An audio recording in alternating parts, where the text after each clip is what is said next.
Christian University and has done a lot of research and work with economic freedom, and especially focusing in on women's well-being around the world where places have more economic freedom.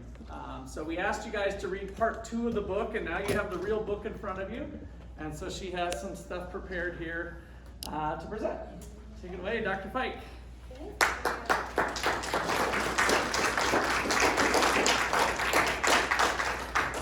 Now, I'm a realist, and if you guys are like I was as a student, I was not always the person who read all the things before I was supposed to read all the things. So if you didn't take a look at Common Sense Economics, that's okay. We'll give you a nice overview of what's going on.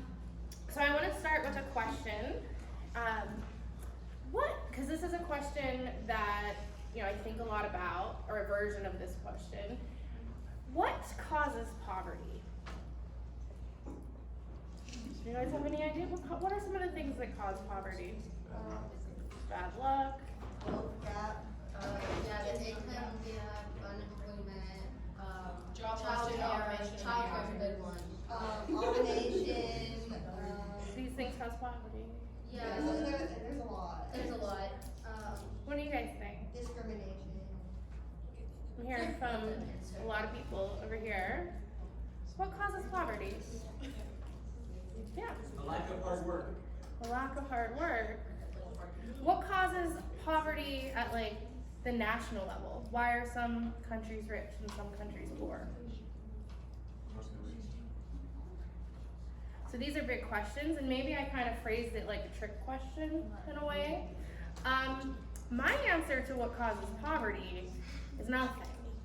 Poverty is the state of nature. Poverty, when human beings evolved into groups, we were born into poverty. We emerged into poverty. So kind of the interesting question to ask is, how do we escape that? And some countries have been able to escape poverty and others haven't. So this is one of my favorite pictures to show as an economist, because I think it says a lot. What is this? Oh, you've seen this picture. So this is the world at night. And economists, we like to measure things. One of the kind of what we call a proxy measure for development is how lit up places are at night. Because places that are brighter at night are places that they're more developed. They have lots of people living there, they have lots of big buildings. And the oceans are pretty much dark, right? There's nobody in the ocean. This spot right here kind of looks like an ocean, but it's not an ocean. And my friend, what did you say it was? That is North Korea. All right, so North Korea has so little development that you can't distinguish it from the ocean relative to South Korea.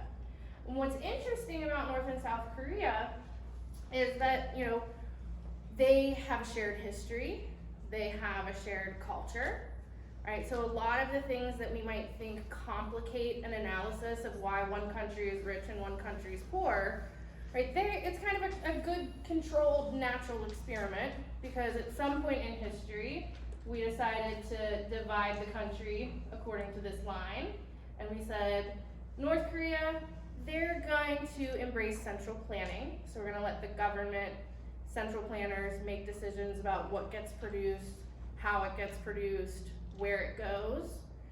And in South Korea, we're gonna let markets make those decisions.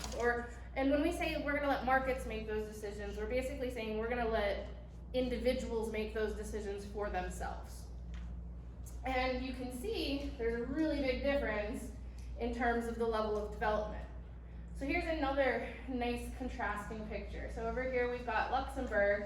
Luxembourg is considered to be one of the wealthiest countries in the world.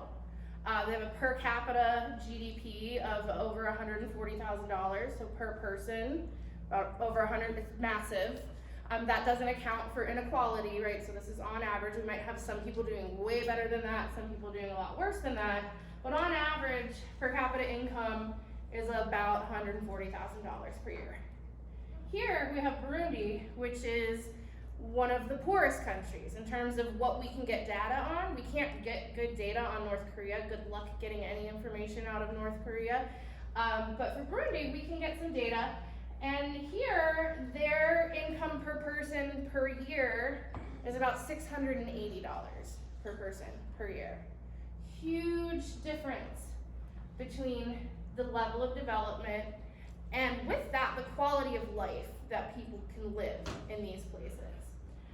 And so, as economists, per capita income, how we measure living standards, income per person or GDP per person, it's fairly recent in human history that we have been able to escape this thing called poverty. For most of human history, so this is 1000 AD, all the way through about the 1850s, and we could probably extend this line even further back, but we have pretty good data from about 1000 AD forward. Living standards were stagnant. People were really poor. People did not live very long. And there wasn't much change for almost 850 years. Then somewhere around this point in time, about 1820, we experienced what some economists call the Great Divergence. We start to take off in terms of living standards. Lots of people all over the world, not everywhere, but lots of people all over the world start to escape poverty and start to live longer.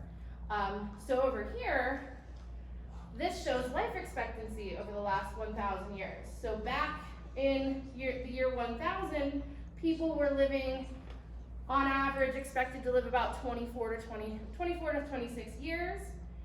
Didn't get very much improvement. By 1820, life expectancy was about 36 years old. I'm older than that, so that would be it for me. But you know, after the 1820s, we start to see living standards take off, and with that come the ability to afford things like medicine and healthcare and food and changes of clothes and things that make us healthier. So we see incomes rise and we see life expectancies rise. And one of the biggest questions in economics is like, what explains this? What's going on in the world to cause this great escape from poverty? And so in Common Sense Economics, in part 2 of it, Dr. Gwartney, he identifies, and his co-authors, identify 7 major sources of economic progress, and they all have something to do with what economists call institutions. Have you ever heard the word institution? Right, probably use it a little bit differently than economists use it. So when you say institution, probably means something like an organization. But when economists use institutions, you could substitute the word rules for the word institution. So institutions are rules that govern how we interact with each other.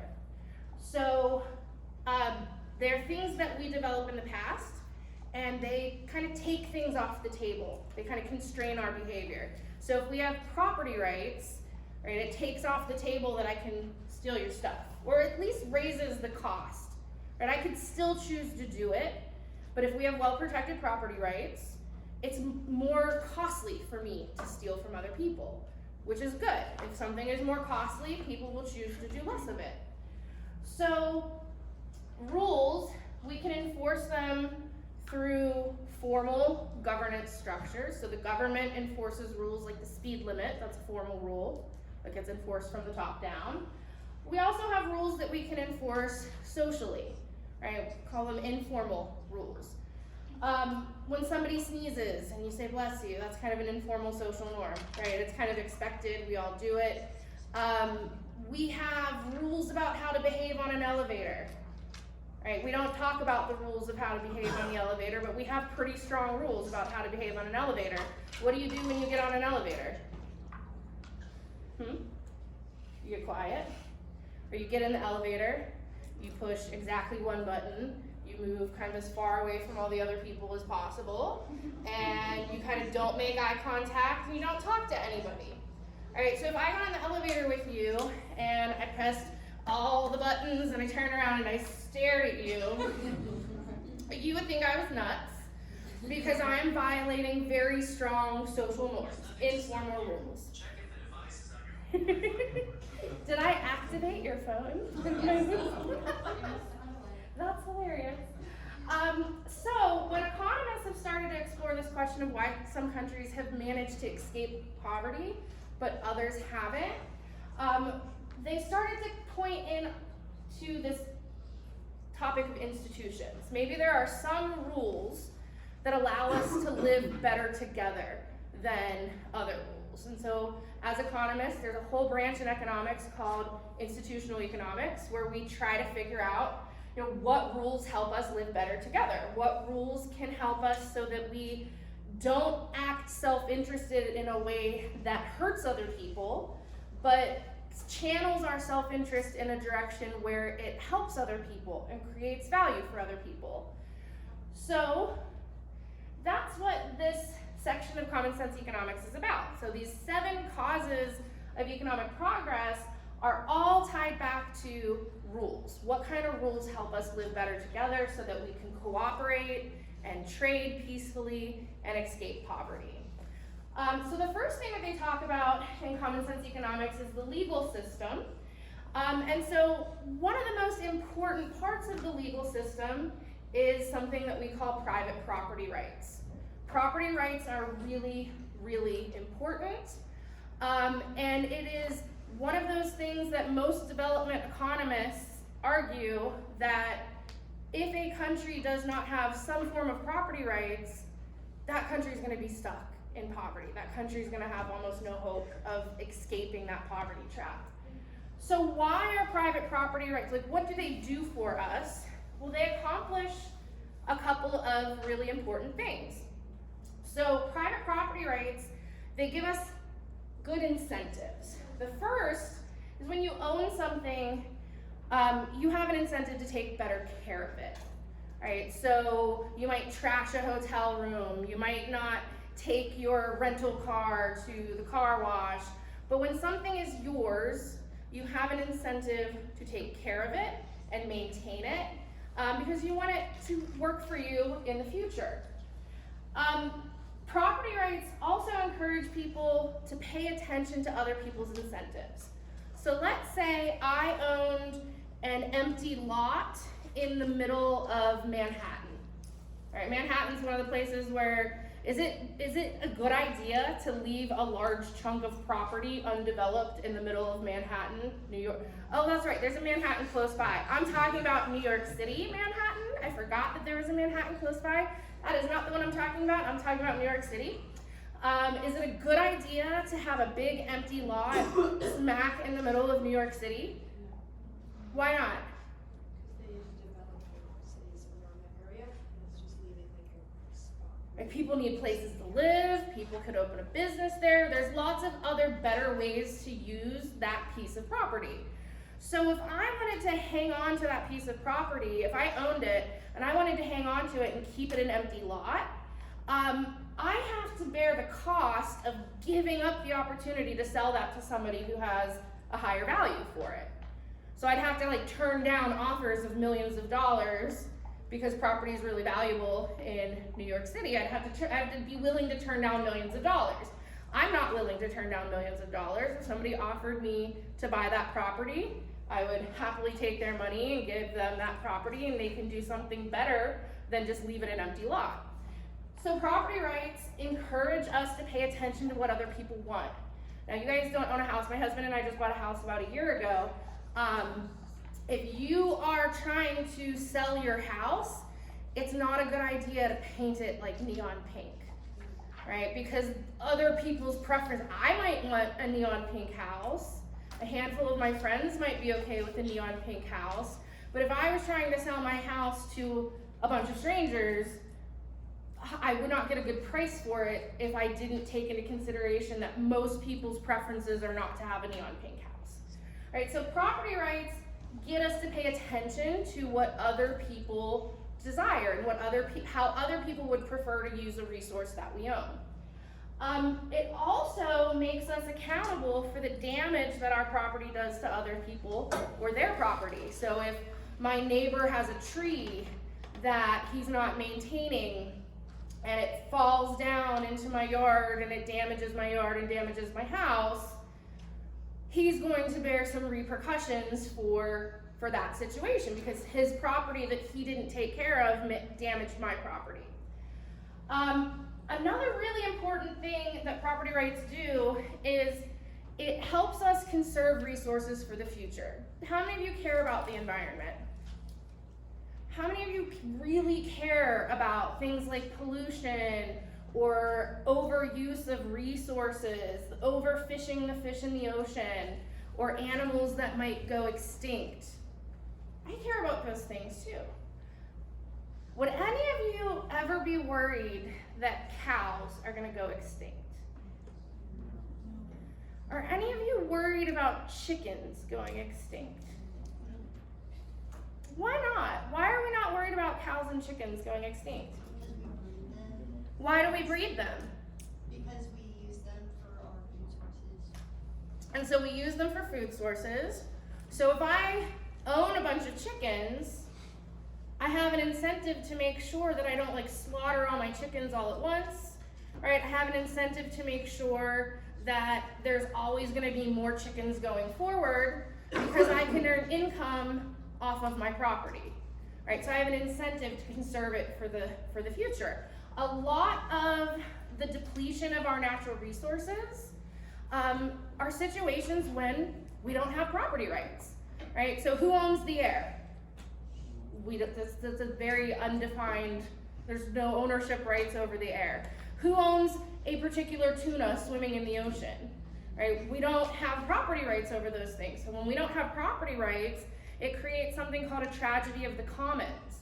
It's a common pool resource, and our self-interest is to get as much value from that resource as we possibly can before other people take it away too. So we all get in there, we grab as much as we can, the resource gets depleted. But if we can introduce property rights, that might change the incentives a little bit. So a lot of environmental policy, like tradable permits, right, tradable emission permits, it's a way of kind of creating a property right over the air, in a way, over the right to pollute. Competition is another really important aspect of ensuring that a country can escape poverty. So what do I mean by competition? I mean markets that are open enough for people to do the following. They can enter into an industry if they feel like they have good ideas and can make a profit, but they can also exit that industry if they're not doing very well. Competition is, some economists a while ago used to talk about competition as being pretty wasteful. Like, if I didn't have to compete with anybody, I probably wouldn't have to advertise. There would just be one car maker that makes cars, and we would never need car commercials, and wouldn't that be nice? Well, competition forces us to be more efficient so that we can offer customers a lower price. Because if I have competition, I am not your only option, right? I'm not your only option. So maybe some of the parents can sympathize with me. I hate cable companies. You guys have good experience with cable companies? I have terrible experiences with cable companies, right? They don't like to show up on time. They give you a window that's like a 6-hour window. And cable companies have local monopolies. So local governments say, based on where you live, there is one and only one digital cable company that you can buy from. And so when there's one and only one option, they don't necessarily have to worry too much about pleasing the customer because the customer has no one else to turn to. The customer is just held captive by that one producer. So markets, in order for markets to work well, we need competition. We need people to be able to enter and exit those markets freely. That allows people to test out new ideas. If I think I can produce something better than you, I need to be free to try that out. And maybe I succeed and maybe I don't. But competition, if I'm not good at offering things that you want at prices that are acceptable to you, because nobody puts a gun to your head and says you must buy this pair of shoes right now at the store. It'd be really easy to explain like some of my behavior to my husband if I was like, yes, somebody forced me to buy this nice pair of shoes. But that's not how markets work, right? Those exchanges are voluntary. So I have to if I want to make a profit, I have to convince people to part with their dollars. So I have to offer you something that you want and that you value more than what it costs me to produce. Now this might be controversial. One of the things that is mentioned in Common Sense Economics is kind of the third thing that fosters economic progress is limited government regulation, right? So we have lots of government regulation. Every year we publish tens of thousands of pages of new rules and regulations get added every year. And some of those regulations we want for health and safety reasons, some of them we want for environmental standards, right? There's lots of reasons socially why we might want a particular regulation, but every regulation kind of adds to the cost of doing business, if only because now I have to take resources and make sure that I am adhering to the regulation. I have to hire somebody. Businesses have entire departments called compliance, where they are tasked with making sure that the business is adhering to every regulatory standard. If you wanted to start a business in the United States, it's not terribly difficult to start a business. There's some paperwork you have to go through. There's some bureaus and agencies you have to file forms with. But if you had a really good idea and you wanted to start a business in the US, it wouldn't take you very long. Some countries in the world, if I wanted to go through the steps necessary to start a business, I could go through all of those steps in one day. In other countries in the world, it might take me 3 years. From the moment I have a business idea, if I want to have a legitimate legal operating business, it might take me 3 years of paperwork and visiting different bureaucrats and agencies and maybe even paying bribes along the way to speed things up. So regulation, it limits competition. It adds a barrier to entry. So one of the types of regulations that really drives me kind of crazy are occupational licensing. You guys know what occupational licenses are? Right, lots of businesses, lots of occupations, jobs have licenses. Occupational licenses, if you want to do a certain job, if you want to be in a certain profession, you have to take classes, a test, you have to pass a test, and then you're given a license that says you now have permission to start doing this job. Hairdressers need licenses, right? If you become a hairdresser in the state of Missouri, right, you are licensed only to do that in the state of Missouri. If you have a job that's open, if you would like to move and go be a hairdresser in a different state, you have to retake a test, which costs you money. You have to keep up on your continuing education credits. Certainly there's lots of jobs where we would want there to be licensing requirements. Like, I definitely don't want anybody operating on me that is not licensed, right? Definitely, I would like to make sure that my lawyer, my attorney, knows what they're doing. But in the state of Louisiana, you used to have a license to be a florist. You needed a very intensive licensing process in order to be able to arrange flowers for people.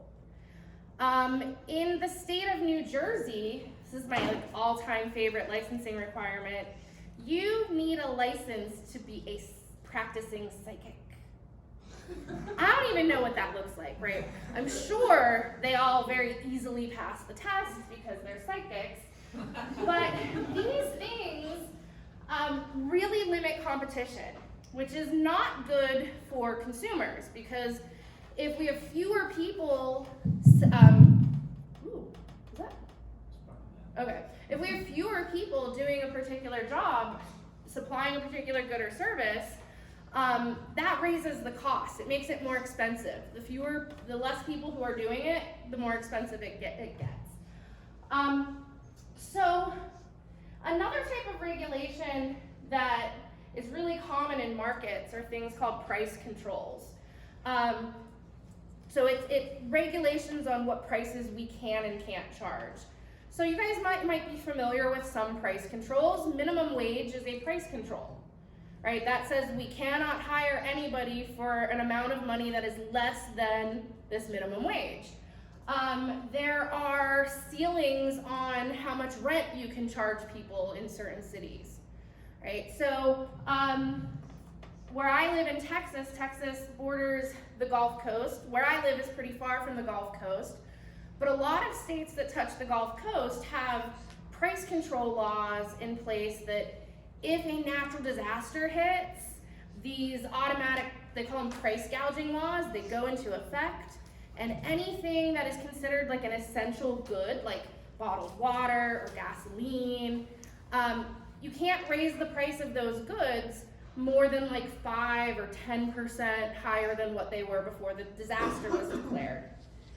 So prices are really important in the market. Prices tell producers that, you know, if a price of something skyrockets, that tells the producer that people really want this thing.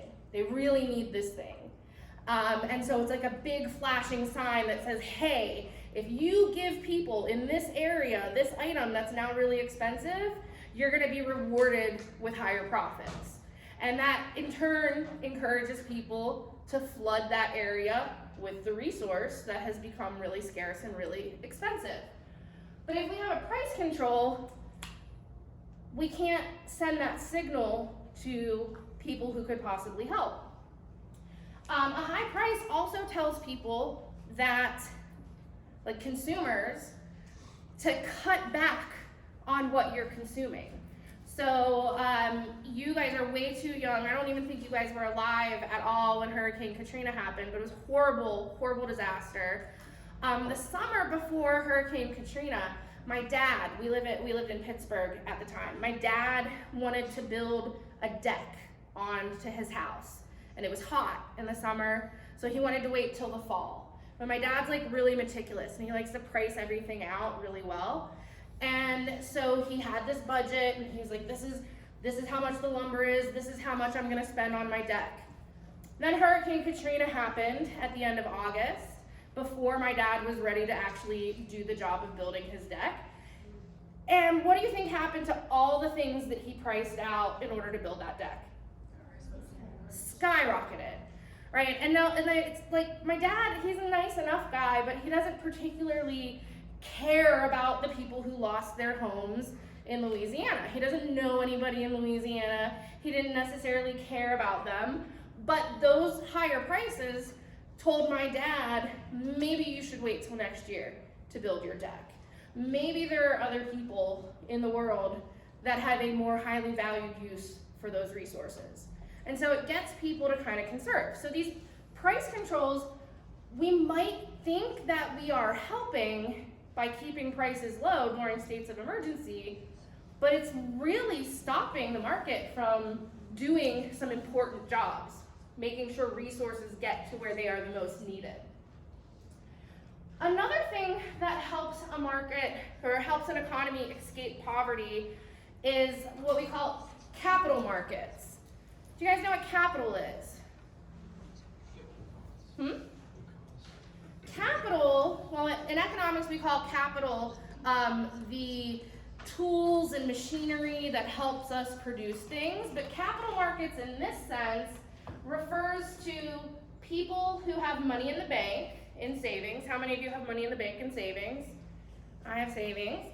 And your money doesn't just sit in the bank and wait for you to want to use it. Your money doesn't just sit there. There are other people, maybe it's a large company, maybe it's somebody who is wanting to start a restaurant in your hometown, but they don't have enough savings to make that dream come true. So they go to the bank and they apply for a loan and they borrow your savings because you have extra savings and they need your savings to start their business. And kind of the banking system allows us to match people who have extra savings with people who would like to be entrepreneurs. And so we need rules that help us do that. Now, a long time ago, there were lots of countries that had rules that said, and they were based on kind of religious beliefs, that you're not allowed to charge interest on a loan. Because earning interest on making an income off of somebody else's debt is sinful. So there's like a religious restriction on charging interest. Now, if you couldn't charge interest on a loan, under what circumstances would you be willing to lend somebody money? Who would you be willing to lend money to? Maybe your family, right? Maybe somebody you really love and really care about. But you certainly wouldn't be willing to lend money to a total stranger if there was nothing in it for you, right? So capital markets, banks, and financial institutions allow people to have an incentive to put their savings to work by providing the money that people need to start businesses or expand their businesses. And it's really, really important. In order for people to make investments, somebody has to save. If I wanted to open a business, I could either dip into my own savings, right? That requires me to consume less today so I can save, so that I can then make that investment. Or I would have to borrow the savings of somebody else, right? But there has to be something in it for me. We need rules that incentivize people to supply that capital to entrepreneurs who don't have it. Another important source of economic prosperity is something called monetary stability. And I love this picture because if you go grocery shopping these days, I feel like this lady. I feel like this lady because every time I go to the store, if I buy the same things that I always buy, every time I go to the store lately, it's more and more and more and more money. So monetary stability is about having rules that keep prices stable and predictable. And in economics, when we kind of study what causes inflation, it is tied to monetary policy. Right? If the government prints lots and lots and lots of money, and we don't have more goods and services to buy, then we have a small number of goods and services and lots of dollars floating around, bidding up the prices of those goods and services. So inflation can be really destructive because inflation makes it hard to have contracts with people over long periods of time. Because if I get hired, right, if you get a job and you get hired and you get a labor contract, you get in your labor contract, they'll put a little provision about what kind of cost of living adjustment you get every year. And if inflation is bigger than that cost of living adjustment, you just got a pay cut, right? You get a real pay cut because your living standards will be lower because you won't be able to buy as many things as you were able to buy the year before. Another thing that makes inflation especially inflation that we can't predict, surprise inflation, a problem, is those loans that we were just talking about that these entrepreneurs need to make, we charge people interest on those loans. Part of figuring out what interest rate to charge people is we try to base that interest rate on,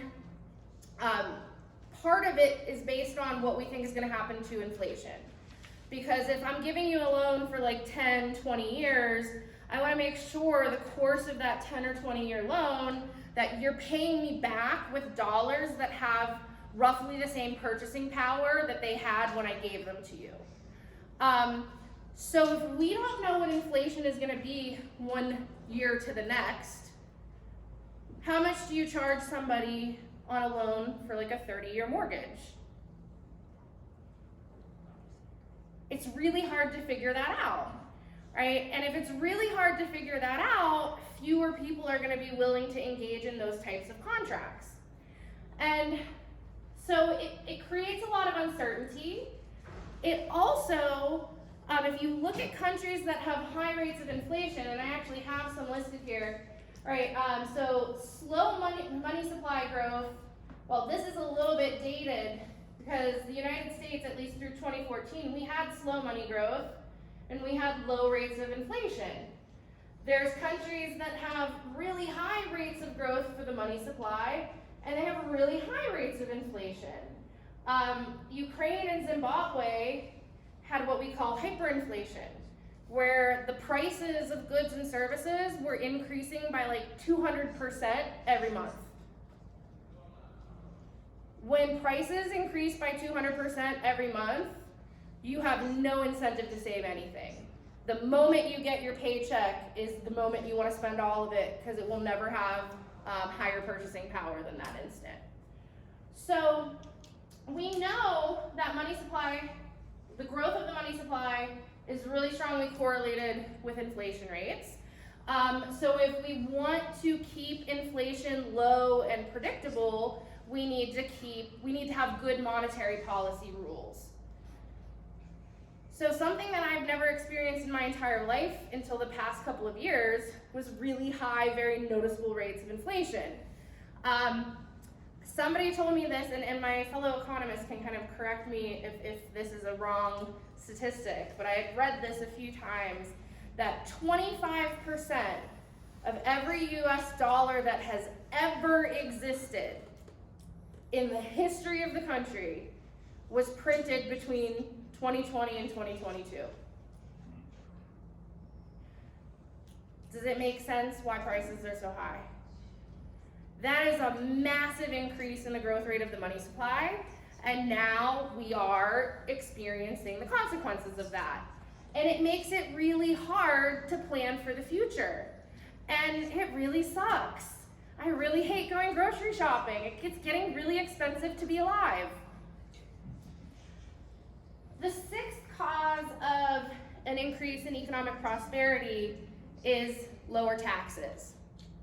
All right, so this goes a little bit hand in hand with property rights, because the higher my taxes are, the less of the fruits of my labor I get to keep.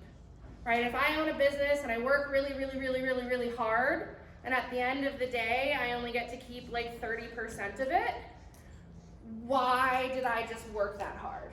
Right? So the higher taxes are, the less of an incentive we have to be productive and to start businesses and to work hard at our jobs. So it's kind of, we might want taxes in order to do some stuff, right? We want taxes for things like national defense. We want taxes so that we can have roads and some infrastructure. There might be a lot of things that we want to do with taxes, but we got to kind of walk a fine line, because if we have very high tax rates, people are not going to have an incentive to work or start businesses. So I'll tell you a story. My older sister, she's an anesthesiologist. So anesthesiologists make a lot of money, right? She makes a lot of money. And she's really good at her job. She runs the anesthesia department at her hospital. She's amazing at her job. And she noticed that, well, she was telling me how much she has to pay every year in taxes. And this was the first year I was teaching at TCU. And she told me what her tax bill was. And I said, that is more than I make in a year. You have to pay in taxes more than my whole salary was. And so what she figured out is that if she reduced the time that she was working at the hospital, she was working full time. If she cuts back to 3/4 time, she actually got to keep more money. Because the more you earn, it bumps you up to a higher tax bracket. So the percent that you're paying on the taxes on that extra money can be really high. So for her, working 75%, so she was working 30 hours a week instead of 40 hours a week, which is not good for patients, because she's really good at her job. You want my sister to be your anesthesiologist if you're getting an operation at her hospital. You want her to be your anesthesiologist. And because of how high taxes are, it really discouraged her from working as much as she might like to. Because all of that extra money she was making from that 10 hours a week was just going to taxes. She got to keep more of her paycheck if she cut back her hours. Now, multiply that by lots and lots of people throughout the economy, right? Because it's not just my sister that has incentive to kind of cut back on what she's doing. There's lots of people that are affected by this. All right, so the last source of economic growth and prosperity is something we call free trade. So this goes back to the founding father of modern economics, Adam Smith. Adam Smith said that he was really fascinated by the same kind of question that I started this conversation off with. Why are some countries able to escape poverty, but others get stuck?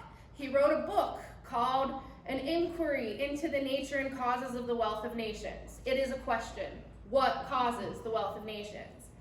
And if you've ever seen that book, it's as thick as the Bible. It's a big, thick book. But on like the first couple of pages, he tells you the answer. The wealth of nations is due to the division of labor, dividing labor amongst many, many different people so we can be really productive. And the division of labor is limited by something he called the scope of the market. That means the number of people that you're able to trade with. So if you're not trading with that many, like this whole room was the extent of our society, we could divide labor a little bit. We could have some hunters, we could have some gatherers, we could have some people that are specializing in making clothes and some shelter. But there's not that many people in this room. There certainly wouldn't be any economics professors. Maybe that's a good thing. Maybe that's not a good thing. But there certainly wouldn't be, any room for YouTubers that do makeup tutorials. I'm a big fan of like hanging out on Saturday morning and watching a bunch of YouTubers doing makeup tutorials. I like that they exist. We would not have a need or an ability. We would be so focused on working so much that we wouldn't have time to do anything like that. So trade, if we expand the scope of the market, and one way to expand the scope of the market is by trading with other people and trading with other countries, it makes us more productive. We can make more stuff with fewer resources. So there's a few benefits, right? Let me ask you a question that I like to ask my students. Could we grow oranges in Alaska? Could we do it? We have pretty advanced technology. We could make that happen, right? What would it take to grow oranges in Alaska?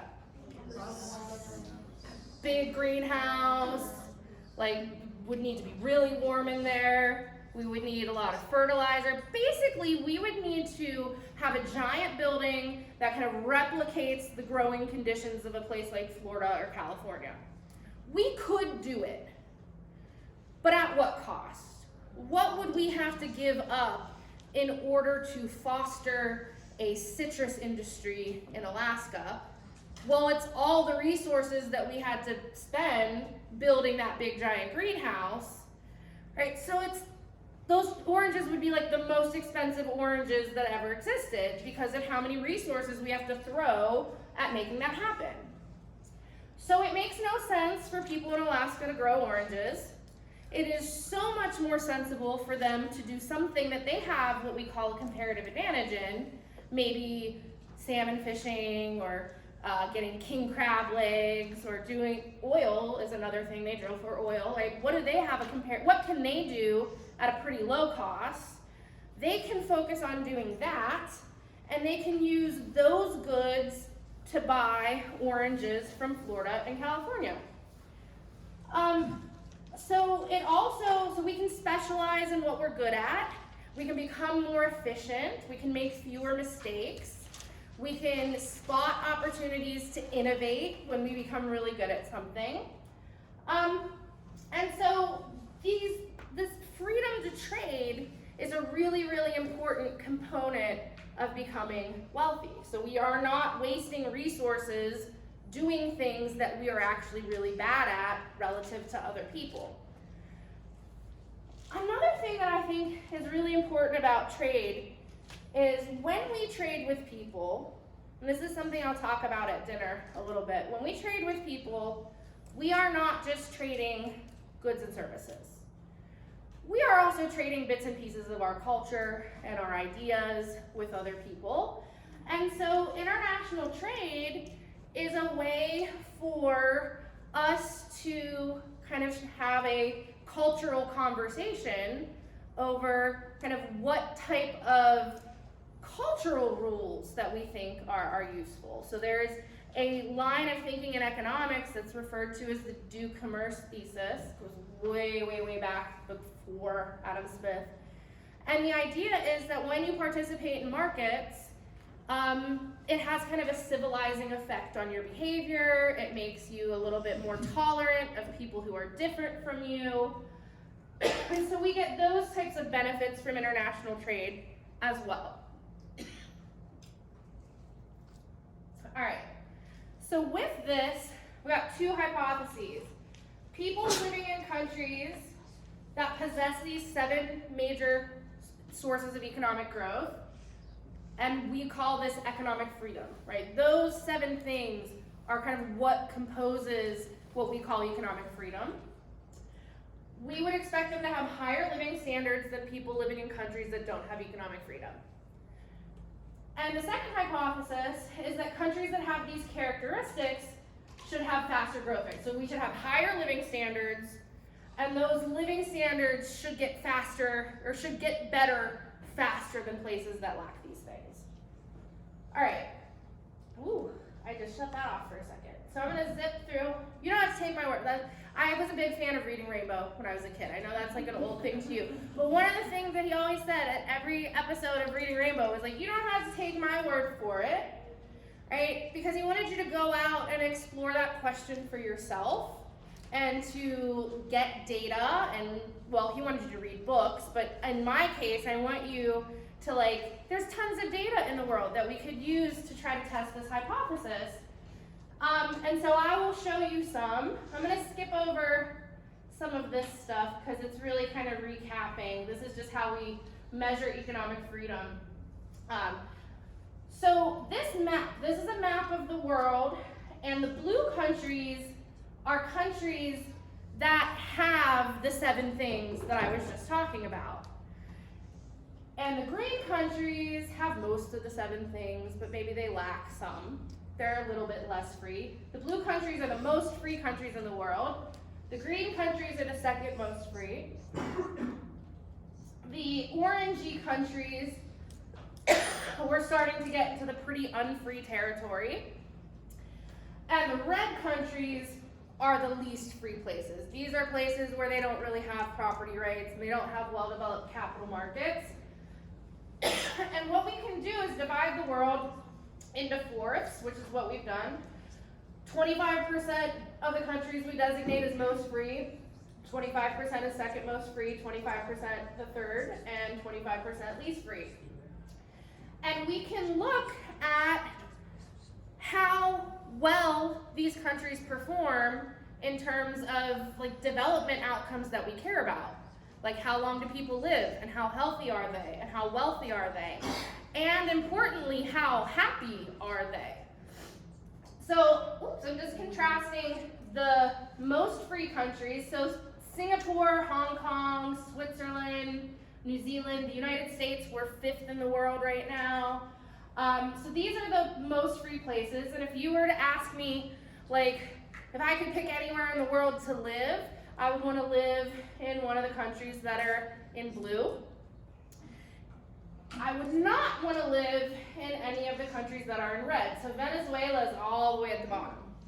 Out of the countries that we have data for, Venezuela is the least free. And if you've paid attention to the news, is it a pleasant place to be in Venezuela? What's it like to go shopping in Venezuela? There's tumbleweeds on the shelf. There's no goods on the shelf. There's dust bunnies and nothing. right? You go to a different country to go buy stuff if you are lucky enough to be able to do that. So some of these economically free countries, they have faster rates of growth than the least free countries. So this is using some older data. Let me show, this is the data that was in the book. Let me show you some more up-to-date data. So income per person, living standards. On average in the most free countries, they're making $48,000 per year on average, compared to a little over $6,000 per year in the least free countries. Right? That's a really big significant difference in what you can buy and what you're able to do with your life when you have that significantly different living standards. This is a measure of kind of inequality. So I know some of you were talking about inequality. It doesn't seem to be the case that economic freedom has much of a relationship with inequality. And that's kind of the literature in economics. Some studies say more economic freedom makes us less equal. Some studies find that more economic freedom makes us more equal. It's really just kind of a mixed bag. There is not a clear relationship in that situation. But if we just look at the poorest people, right, the poorest 10% of the population, that poorest 10% of the population in the most free countries are making over $14,000 per year, while the poorest 10% in the least free countries are making $1,700 per year. Again, if I were going to be part of the poorest 10% of the population, I would rather be poor in here than poor in the least free countries.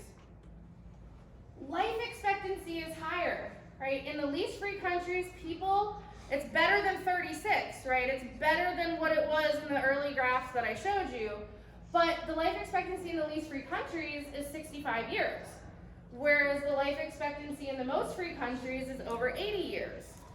That is almost 16 additional years of life. I like being alive. Do you like being alive? Sometimes. We all have our days. But if somebody were to ask me, would you like to live 15 extra years? I would say yes, right? Because that is the difference between getting to see your grandkids like graduate high school and maybe get married. That is a very, very big improvement in the quality of life. If I die at 65, I might not even really see my grandkids be born. If I die at 80, I will have gone to like their graduation parties. I can see them start to live their own life. Infant mortality rates are significantly lower in the most free countries, right? So if you care about the health of babies, right? Babies are more likely to die in the least free countries than in the most free countries. Poverty rates. So we have a few ways that we measure poverty. $2 a day, $3 a day, almost $7 a day. This is extreme poverty. This is less extreme poverty, but I still wouldn't want to live on, $6.85 a day. That's not much money to live off of. In the least free countries, almost a third of the population is living in extreme severe poverty on $2.15 or less per day. Whereas in the most free countries, even if we look at like the broadest definition of poverty, that $6.85 a day, a little over 5% of the population is living on that set of living standards. If we look at the extreme, less than $2 or $2.15 or less a day, less than 1% of the population is living on that. So poverty rates are significantly lower in these countries. Social progress. So this social progress index is kind of a measure of a lot of different things that we might care about, like education rates, issues of equality. And so countries that are more free tend to rank higher on the index of social progress. And people rate themselves as being happier in the most free countries, right? Say money can't buy happiness. Well, economic freedom seems to give you some happiness. Because they ask people in these happiness research, they ask people, like, imagine yourself on a ladder where 10 is like the happiest, most satisfied you could be with your life. 0 is like really unhappy, really unsatisfied. Where would you put yourself on that ladder? How much control do you think you have of your own life choices? How satisfied are you with your life? Do you think that hard work can be correlated with, a better life? So they ask people all kinds of questions about, how they would rate their own happiness, and people report themselves as being happier in the most free countries. So, some relatively good news, if we look at economic freedom on a global scale over time, we do see kind of an upward trend, right? People are getting freer over time, which is a really nice thing, except I'm gonna bum you out. COVID did a number on economic freedom. COVID, the average economic freedom of the world really plummeted after COVID. People put a lot of restrictions on where you could move and how you can buy and sell and trade things, and that really hurt markets. Hopefully we'll see that those numbers come back up because, right, economic freedom is something that really seems to help lift people out of poverty. So if I were to ask you again, right, how do we, well, I'll ask it the less tricky way. How do we escape poverty? Right, not what causes poverty, but how are we gonna escape poverty? Hopefully you would think of economic freedom as a potential route out of poverty. So that's all I have for this. If anybody has any questions, yeah. What definition of poverty are you using? Well, there's several definitions of poverty. So like I showed a couple of slides ago. This is kind of the technical World Bank definition of poverty. I want more like at the beginning when you were talking about like through the years, like what's your definition when using that? Because money changes throughout those years. Yeah, so when economists measure things over time, they take steps to control for things like inflation. So when we do studies like this, we make sure that the numbers today are comparable to the numbers a long time ago. So we adjust for inflation so that we can look back and say today people are definitively better off. So yes, things are more expensive today, but in the data we adjust for how prices change to measure poverty. But like, does it like also take in the fact that trade was more common in those earlier years and stuff like that? What do you mean? Because like in 1,000, year 1,000, you would probably still be like trading corn for other resources, not just using money. And also we have like fiat money. Oh, so you mean like a barter system, that kind of, because I would say a barter system actually makes it really hard to trade with people. Well, I'm not saying that. I'm just asking, does it account for that? Mm-hmm. Okay. Yeah, it's a barter system. I love that you brought up a barter system because it makes it so hard. It is so hard to trade with people if we don't have some sort of currency. Yeah. And then with those comparisons, Mhm. is it like taken into account like their like cost of everything, cost of living, like how Yeah. it's adjusted to those kind of incomes? Yep, that's it's one of the very first things that economists do is adjust for inflation. They adjust for the cost of living and how it changes over time so that we can say in real terms, your living standards, what you can actually afford to buy today is significantly better than what it was before. So we do adjust for that. Yeah. You wanted me to add something, Rosie, too. Yeah. Another thing that has been done is people have, to avoid these issues, because it is tricky to compare over time when people are trading like carrots for horses. Another thing that's been done is people try to make what are called time prices. And so they look at how long someone would have to work to get something. Yes. And the time prices follow the same trends that today to buy a basket of groceries costs a lot less time than it did 50 years ago, and exponentially a lot less time than it took 1,000 years ago and 2,000 years ago. Yes, thank you for bringing that up because there's a lot of people that look at like the Sears catalog, right? Yeah. Prices of things in the Sears catalog because that's how like people in a couple hundred years ago, well maybe not a couple hundred years ago, that's how people bought stuff from the Sears catalog. And you had to think about like how many hours you had to work to afford things, like a pair of shoes. And like people would have, it would take like maybe a week's wages in order to afford a pair of shoes. Now, like, shoes can be really cheap. I could probably like buy a pair of decent shoes from Walmart after working maybe like an hour, right? And the work day that we have is so much shorter than the work day that people worked in like the earlier part of the 1900s. Like working sun up to sundown is not fun.